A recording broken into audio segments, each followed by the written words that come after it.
एक नाम जो मुंबई की गलियों से उठा और पूरी दुनिया के लिए खौफ का दूसरा नाम बन गया। उसका डर सिर्फ पुलिस या पॉलिटिशियंस को नहीं बल्कि अंडरवर्ल्ड के खुद के डॉन्स को भी था। दाऊद इब्राहिम एक गैंगस्टर नहीं, एक माफिया लेजेंड था। और आज इसी के बारे में पता करते हैं कि दाऊद इब्राहिम की असली कहानी क्या है। दाऊद का जन्म हुआ था 26 दिसंबर 1955 को महाराष्ट्र के एक छोटे से शहर रत्नागिरी में, पर उसकी परवरिश हुई मुंबई के डोंगरी एरिया में। उसके पिता इब्राहिम कासकर एक पुलिस कांस्टेबल थे जो अपने उसूलों की वजह से जाने जाते थे, पर दाऊद ने कानून के रास्ते पर चलने के बजाय अंडरवर्ल्ड का रास्ता चुना। डोंगरी की गलियों में उसने देखा था कैसे छोटे छोटे चोर बड़े बड़े डॉन बन जाते हैं, और दाऊद का सपना था सबसे बड़ा बनने का। 1970 के दौरान दाऊद ने छोटी छोटी चोरी और स्मगलिंग से शुरुआत की। तब मुंबई के अंडरवर्ल्ड में करीम लाला और हाजी मस्तान जैसे डॉन्स का राज था। दाऊद ने उनके बीच में अपना एक अलग गैंग बनाया था जिसका नाम था डी कंपनी। धीरे धीरे डी कंपनी का नाम मुंबई के हर कोने कोने में घूमने लगा। बैंक लूट, गोल्ड स्मगलिंग, हफ्ता वसूली सब दाऊद के नेटवर्क का हिस्सा बन गए थे।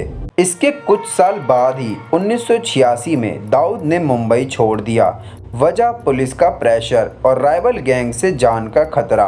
अब इसके बाद दाऊद इब्राहिम दुबई जा चुके थे और उन्होंने वहां से अपनी डी कंपनी को इंटरनेशनल बना दिया।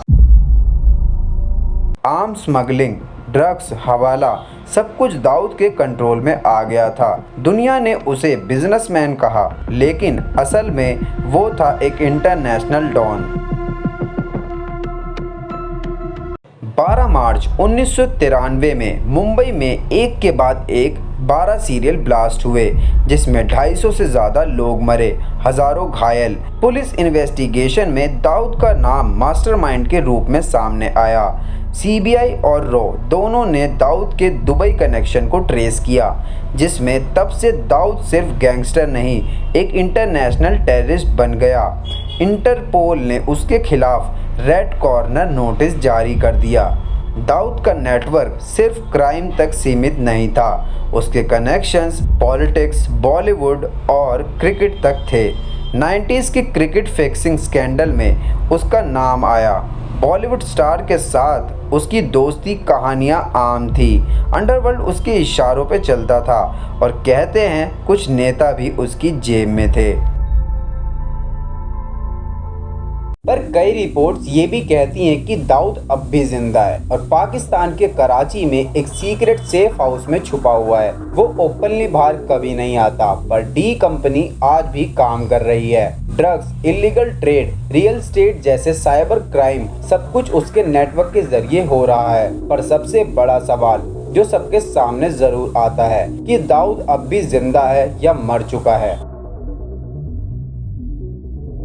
इंडिया ने कई बार पाकिस्तान से दाऊद इब्राहिम को पकड़ने की कोशिश भी की, पर हर बार पाकिस्तान ने दाऊद की प्रेजेंस को डिनाई कर दिया। इंटरपोल, FBI और RAW जैसी एजेंसीज उसके पीछे लगी है, लेकिन दाऊद एक शैडो बन चुका है जो सिर्फ दिखाई देता है, पकड़ा नहीं जाता।